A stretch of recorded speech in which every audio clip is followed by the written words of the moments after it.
Igrejas Presbiterianas em Barra do Sana e Segunda de Casimiro.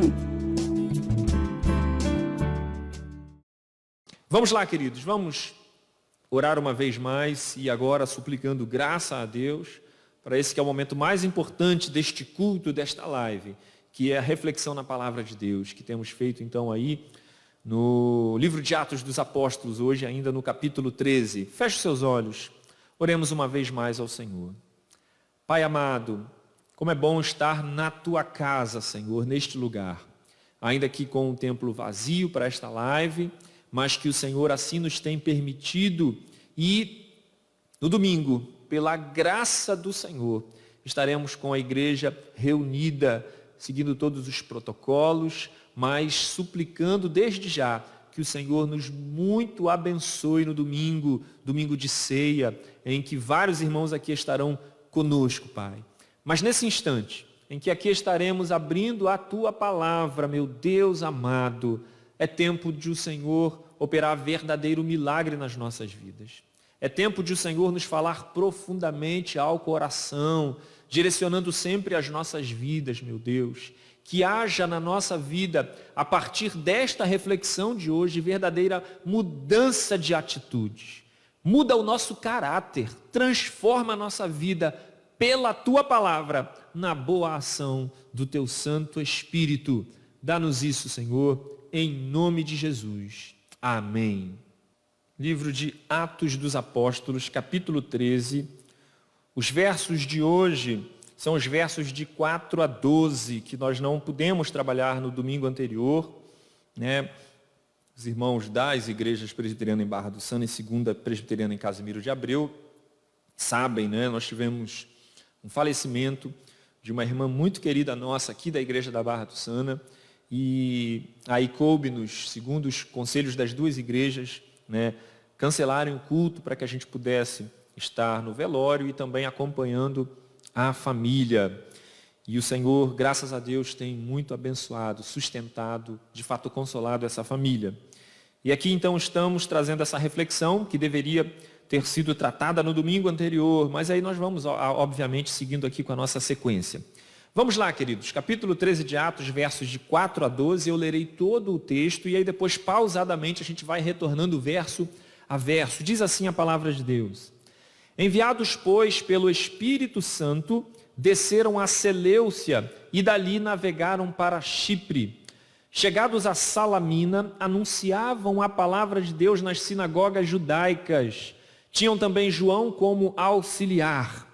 Havendo atravessado toda a ilha até Pafos, encontraram certo judeu mágico, falso profeta, de nome Bar-Jesus, o qual estava com o procônsul Sérgio Paulo, que era homem inteligente.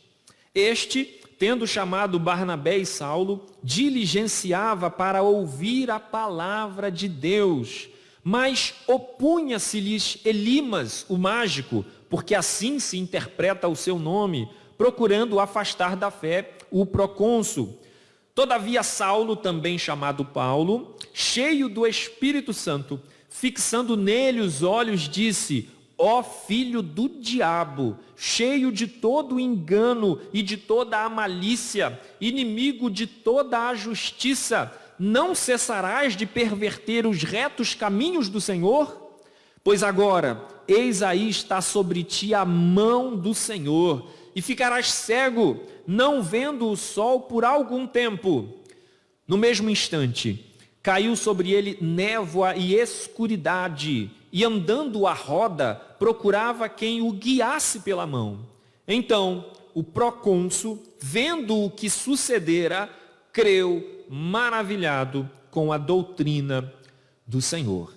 Queridos, como nós falamos em nossa última reflexão, nós estamos chegando aqui ao primeiro momento da missão evangelizadora organizada da igreja. Por que organizada, lembram? Porque o que nós tínhamos antes disso eram irmãos da dispersão que fugiram de Jerusalém por causa da perseguição, que iam pregando gradativamente o evangelho para seus vizinhos. Então não havia uma organização, simplesmente irmãos iam anunciando o evangelho aos seus amigos, aos seus novos vizinhos nas cidades em que eles iam se estabelecendo. Mas aqui, pela primeira vez, nós vemos a igreja se organizando, chamando Barnabé e Paulo, no caso aqui desta vez acompanhado de João Marcos, para ir de fato a determinados lugares com o fim de pregar o evangelho. No caso aqui, eles estão indo em direção à ilha de Chipre, a fim de pregar o evangelho. E aí, chegando lá, como não poderia ser diferente, mediante a todo aquele que se levanta pelo poder do Espírito Santo a pregar o evangelho, o que acontece com eles lá? Eles sofrem oposição por causa da verdade do evangelho, vista aqui nesses versos, pela ação de um falso profeta, um mágico, fazendo a única coisa que os falsos profetas sabem fazer: procurar confundir, desviar, afastar o homem da reta palavra de Deus. E aí, antes de nós entrarmos aqui no texto, eu faço aqui uma pergunta retórica. Será que os falsos profetas de hoje continuam atuando dessa maneira, em nossos dias, procurando desvirtuar o homem, ou mesmo o crente, da reta palavra de Deus?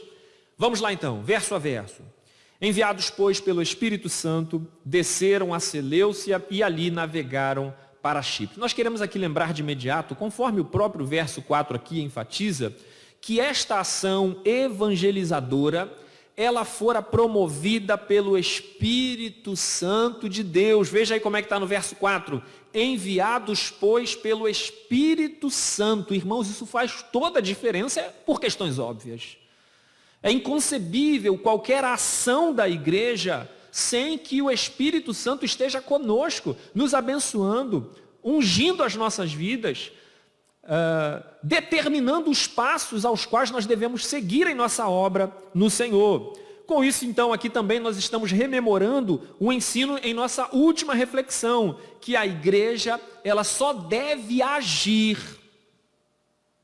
de acordo com a designação do Senhor, com a designação do Espírito Santo. Lembra que nós falamos isso na última reflexão? Irmão, se o Senhor não falou para você entrar à direita, não entre à direita.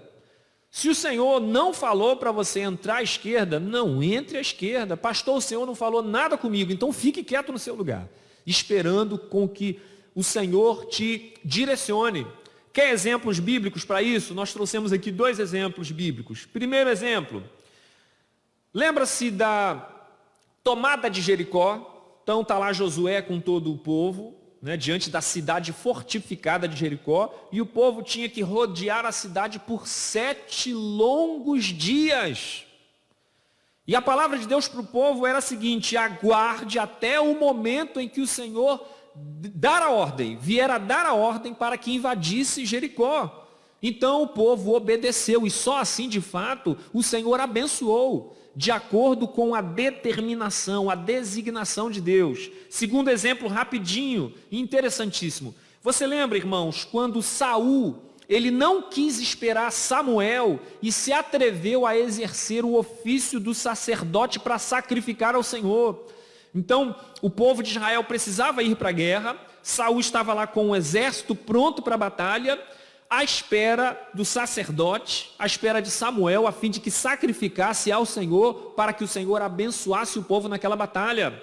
E aí, amados, o que acontece? Samuel estava demorando. E o que Saul faz? Olha, o Samuel não veio, o que eu vou fazer? Eu mesmo vou fazer o sacrifício. E o Senhor não recebeu esse sacrifício.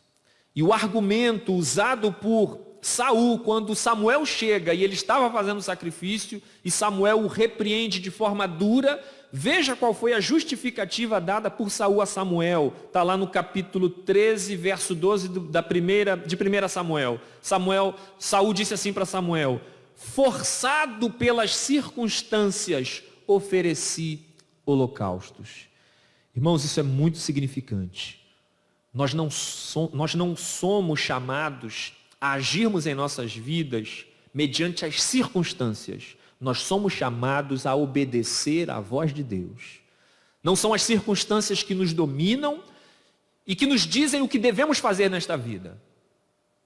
É a palavra de Deus, é a boa direção do Senhor, ok? Verso 5, chegados a Salamina, anunciavam a palavra de Deus nas sinagogas judaicas. Tinham também João como auxiliar. Aqui, queridos, nós temos algo interessante. Nós temos aqui um método de trabalho que será inclusive usado por Paulo em suas demais viagens missionárias. Que é o quê? Em primeiro lugar, sempre o que eles faziam? Eles procuravam as sinagogas judaicas para anunciar ali primeiro o evangelho de Cristo. Então Paulo chegava numa cidade e ao invés de sair anunciando aos gentios, ao povo, a primeira coisa que ele fazia era procurar uma sinagoga e ensinar primeiramente aos judeus. Por qual motivo ele fazia isto? Bom, as Escrituras vão nos dar aqui algumas dicas através dos próprios escritos do apóstolo Paulo. Lá na frente em Romanos, ele vai escrever o seguinte, ao tratar sobre a doutrina da salvação. Paulo usa a seguinte expressão, muito comum, usada ali por ele. Primeiro ao judeu e também ao grego. Eu cito aqui duas passagens que ele usa essa expressão, Romanos 1,16 e Romanos 2, verso 9. E aí ele vai justificar esta expressão que ele usa, primeiro ao judeu e também ao grego, e não e depois ao grego. Ele justifica assim no capítulo 3 de Romanos verso 2. Porque aos judeus foram confiados os oráculos de Deus. Isso significa que num primeiro momento, queridos, de fato o Senhor chamou a Israel. É o povo escolhido. De fato, há um princípio de proeminência, se é assim que eu posso dizer, quanto ao judeu. Mas calma, não se preocupe com isso. Veja o seguinte, mais adiante, Paulo ele vai demonstrar também que, na verdade, há uma paridade entre crentes e gentios. Quando ele vai explicar melhor em Romanos, no capítulo 3, versos 29 e 30, ele faz o seguinte questionamento, preste atenção. Paulo diz, é porventura Deus somente dos judeus? Ele faz uma segunda pergunta em seguida, não o é também dos gentios? E aí ele mesmo responde, sim, também dos gentios, visto que Deus é um só, o qual justificará por fé o circunciso, o judeu, e mediante a fé o incircunciso. Então veja que Paulo, ao mesmo tempo em que ele fala de uma proeminência do judeu, ao mesmo tempo ele diz, olha, na verdade, em Cristo nós fomos enxertados a oliveira. E é por isso que ele diz, pela fé o circunciso é justificado, e pela fé o incircunciso também é justificado. Ao final, amados, nós temos uma coisa só. A ambos os grupos, nos evangelhos, nas viagens missionárias de Paulo, o evangelho é anunciado a um e a outro grupo, conforme a graça dispensada, a graça de Deus dispensada a ambos, ao judeu e ao gentio. Verso 6. Havendo atravessado toda a ilha até Pafos, encontraram certo judeu mágico, falso profeta, de nome Bar-Jesus. Esse nome Bar-Jesus, ele significa filho de Josué, ou filho de Jesus, porque Josué no hebraico é o mesmo nome de Jesus no grego. Então Bar-Jesus significa filho de Josué. E aí, conforme a gente vai ver no verso 8, ele é chamado de Elimas, e lá ele explica, né, que significa mágico. Então este Elimas aqui, vamos tratar dessa maneira, este Elimas aqui, ele é apresentado no contexto como alguém importante, em que a sua magia, em que a sua falsa profecia, ela era recebida por muita gente que facilmente era enganada por ele. Dentre essa gente, temos aqui alguém importante, que é o procônsul Sérgio Paulo, que está aí no verso 7, né, o qual estava com o procônsul Sérgio Paulo, que era homem inteligente. E aí, tendo chamado Barnabé e Saulo, diligenciava para ouvir a palavra de Deus. Queridos, veja que a primeira descrição que se faz deste procônsul e a importância dele é o seguinte, amados. Esse procônsul simplesmente significa o governador. Ele é o governador da ilha de Chipre. Veja a importância deste homem. E ele é descrito aqui como um homem inteligente. O que há de importante nisso? É muito significante. Por quê, queridos? Veja em como isto é uma realidade independente do tempo, em qualquer era. Homens inteligentes deste mundo são facilmente enganados por qualquer coisa que se propõe a desvirtuar o homem da verdade do Evangelho. Foi lá com esse governador, é hoje com a vida de tanta gente. Quantos intelectuais deste mundo hoje ignoram por completo a verdade do Evangelho? Porém, ao menos a inteligência deste Sérgio Paulo, deste governador do Chipre, o fez chamar a Barnabé e Paulo para ouvir deles aquilo que havia chegado ao seu conhecimento. Houve ali uma breve fama da verdade do Evangelho, da palavra de Deus que era pregado por esses homens. E pela inteligência então desse Sérgio Paulo, ele o chama estes homens para ouvir o Evangelho deles. Verso 8, mas opunha-se-lhes Elimas o mágico, porque assim se interpreta o seu nome, procurando afastar da fé o procônsul. Queridos, nós estamos vendo aqui nesse verso 8, de forma enfática, o desespero do inimigo de nossas almas em buscar afastar o homem de ouvir a palavra de Deus. E aí eu vou repetir a mesma coisa que eu tratei no verso anterior. Isso foi no passado, isso é hoje. Isso continua sendo hoje. E esta ação aqui de Elimas em procurar afastar da fé o procônsul, esta ação de Elimas, ela vai simbolizar nos dias de hoje o pensamento deste mundo, que tem apenas um objetivo: afastar a minha vida, a sua vida, a vida de qualquer pessoa da palavra de Deus. Por fim, este desespero que nós podemos assim chamar desta ação aqui de Elimas, só aponta para uma grande verdade, queridos, de que a palavra de Deus verdadeiramente liberta o homem de sua cegueira espiritual a fim de salvar a sua vida. Por isso o desespero do inimigo, por isso o desespero dos que se opõem à verdade do Evangelho. Verso 9, todavia Saulo, também chamado Paulo, cheio do Espírito Santo, fixando nele os olhos, disse, pela primeira vez em Atos, irmãos, e aí nós vamos falar, a fala dele se dá nos 2 versos seguintes, mas pela primeira vez em Atos nós temos aqui Saulo sendo chamado de Paulo. E não sei se você percebeu, mas o pastor, desde o início aqui, quando Paulo entra na história de Atos, eu sempre chamo de Paulo, mesmo que na leitura às vezes está Saulo, eu falo Paulo. Por quê, queridos? Porque o nome de Saulo para Paulo é apenas uma substituição. Saulo no hebraico para Paulo no grego. Por que que a partir daqui ele é chamado de Paulo? A teoria mais aceita entre os estudiosos é porque agora ele entra definitivamente em terras gentílicas. Então ele passa a ser tratado pelo seu nome em grego, Paulo. Então, simplesmente por isso, esse é o simples objetivo. Mas vamos ao que interessa. A fala de Paulo, cheio do Espírito Santo, fixando nele os olhos, disse, versos 10 e 11. Primeiro, antes de nós lermos, quando ele começa essa fala, ele começa com um questionamento no verso 10, e o verso 11 é uma fala de autoridade de Paulo, trazendo sentença de juízo sobre Elimas.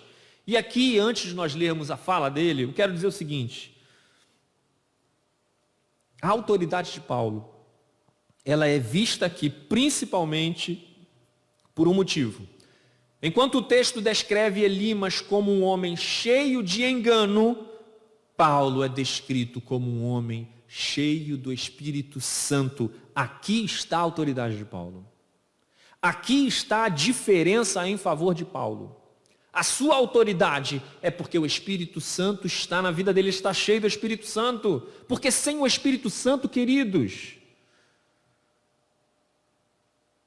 a nossa palavra não é a verdade. Sem o Espírito Santo de Deus, a nossa palavra nada é. A nossa palavra é comum. Sem o Espírito Santo, a nossa palavra não tem efeito, não tem autoridade, não convence, não liberta, não tem o poder e a autoridade de denunciar, de trazer juízo ou de declarar juízo, e muito menos de salvar. Portanto,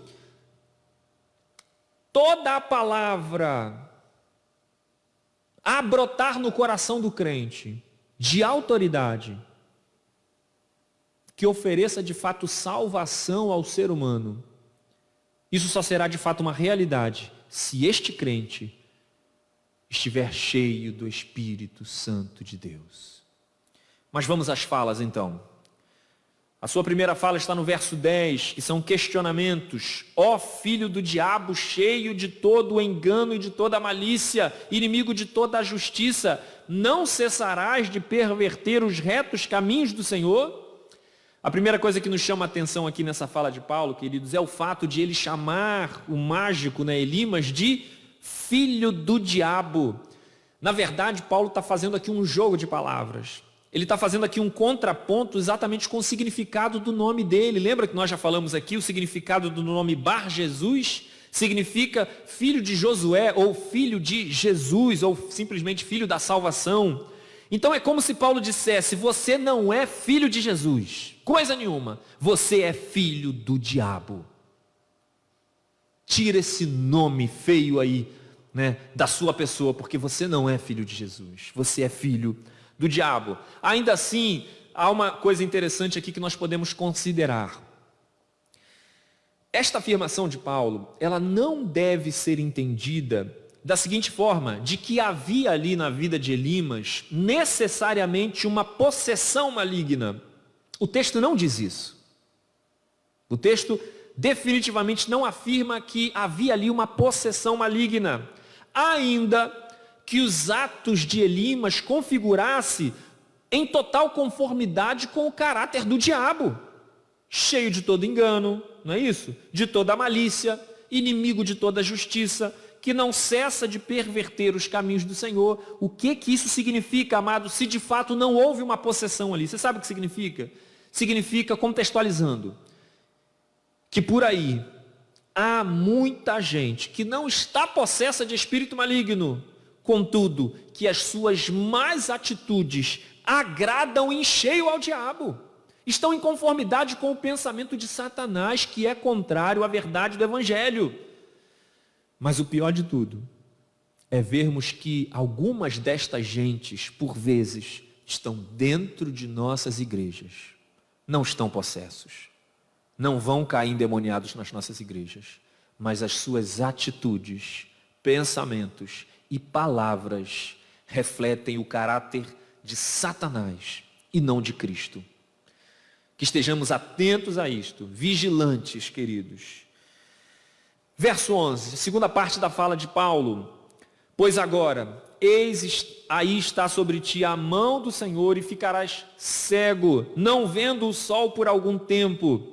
No mesmo instante, caiu sobre ele névoa e escuridade, e andando à roda, procurava quem o guiasse pela mão. A segunda parte da fala de Paulo aqui, para Elimas, é a seguinte: cheio do Espírito Santo, nós não podemos nos esquecer, e com toda a autoridade por causa do fato dele estar cheio do Espírito Santo, ele vem e traz uma sentença, uma declaração de juízo para este falso profeta. Queridos, o que nós temos aqui é na verdade aquilo que nós já aprendemos em outras reflexões aqui nas nossas igrejas a despeito dos salmos imprecatórios, que são aqueles salmos em que um servo de Deus, o seu autor aqui, o seu compositor, cheio do Espírito Santo e de autoridade semelhante a este momento aqui de Paulo, o salmista, ele levantava a sua voz e em nome de Deus ele anunciava o juízo do Senhor. E quando nós falamos sobre os salmos imprecatórios aqui na igreja, nós dissemos o seguinte: não é rogar praga, não é desejar o mal para ninguém, mas é apenas trazer luz, trazer à luz o juízo de Deus decretado pelo próprio Senhor quando a sua palavra é desprezada e a honra divina ela é ofendida. Ou seja, como atalaias do Senhor, os bons crentes, cheios do Espírito Santo e de autoridade, devem sim julgar as más atitudes dos homens, muito mais daqueles ditos crentes, e afirmar ou reafirmar o juízo de Deus, que está nas Escrituras, que está declarado nas Escrituras, para todos aqueles que rejeitam o Evangelho.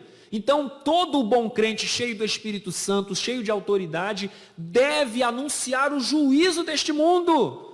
Concomitante, ele anuncia a salvação em Cristo Jesus. Então, nosso anúncio, ele é duplo. Nós anunciamos um céu cheio de glória para aquele que manifestar fé em Cristo Jesus. E concomitante a este anúncio, nós também dizemos, há um inferno preparado para aqueles que rejeitam o Evangelho. Este é o juízo de Deus declarado pela Escritura e que também deve estar em nossos lábios. Verso 12, para nós encerrarmos. Então o procônsul, vendo o que sucedera, creu, maravilhado com a doutrina do Senhor.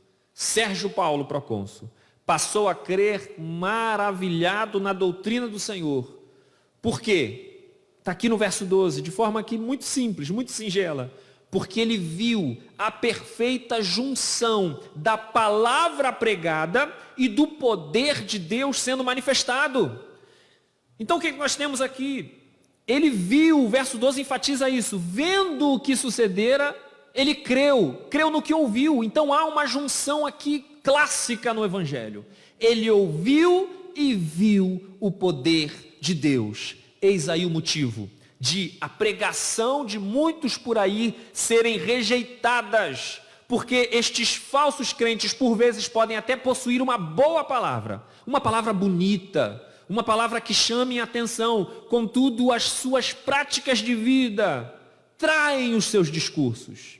É aquela velha ideia, eu vou na igreja de fulano de tal, aquele pecador terrível? Não. Ele até prega bem, mas ele não vive o que prega. Esta aqui é a ideia, queridos. Este procônsul Sérgio Paulo, ele ouviu a doutrina do Evangelho e viu o poder de Deus sendo manifestado na vida de Paulo e na vida de Barnabé. Então a junção destas coisas fez com que ele cresce maravilhado na doutrina. É aquilo que na teologia fala da junção da ortodoxia com a ortopraxia. É o discurso unido à prática. Precisamos viver o que pregamos. Precisamos pregar aquilo que vivemos no Senhor, mediante a obediência à sua palavra. O mundo só haverá de se maravilhar com a pregação da igreja, quando este mundo vê a igreja vivendo o que prega. Esta é a verdade que alcançou a vida deste procônsul, deste governador do Chipre, que maravilhado entregou-se ao Evangelho, entregou-se, de fato, à palavra de Deus, ainda que o texto não prosseguirá, dizendo que como que foi a vida dele convertida ao Evangelho, mas essa pelo menos é a ideia que o texto aqui nos sugere. Que esse seja o nosso discurso e que esta seja a nossa vida prática no Senhor. Amém, queridos?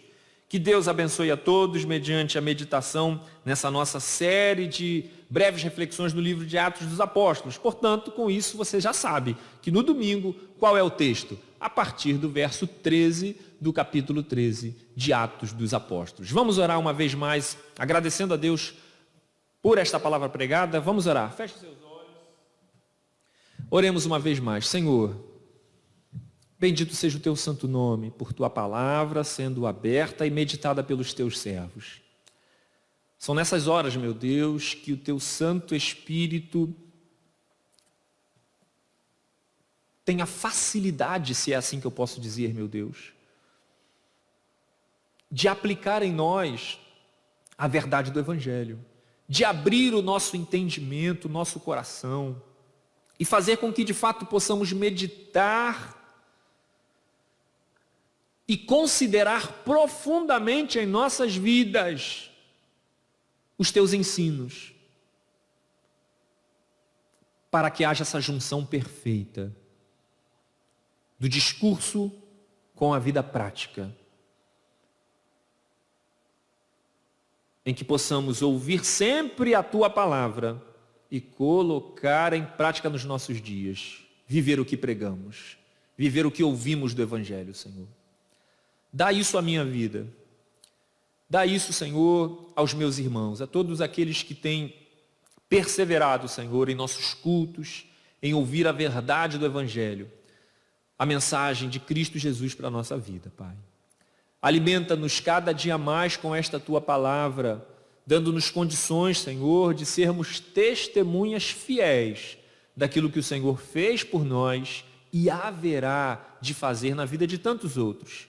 E poderá sim fazer na vida de tantas pessoas que hoje encontram-se distantes da verdade que habita em Cristo Jesus, que veio ao mundo e levou sobre si os nossos pecados lá na cruz do Calvário, a fim de que obtivéssemos no Senhor a vida eterna. Bendito seja o Teu nome, Senhor. Bendito seja o Teu nome. Peço, Senhor, encarecidamente, que a vida de cada um que tem nos acompanhado aí nas redes sociais, que o Senhor os fale mais profundamente ao coração, incomodando-os, meu Deus, mediante aquilo que temos tratado aqui, Senhor. Que haja de fato vida no Senhor, na prática de cada um, em nome de Cristo Jesus. Amém. Igrejas Presbiterianas em Barra do Sana e Segunda de Casimiro.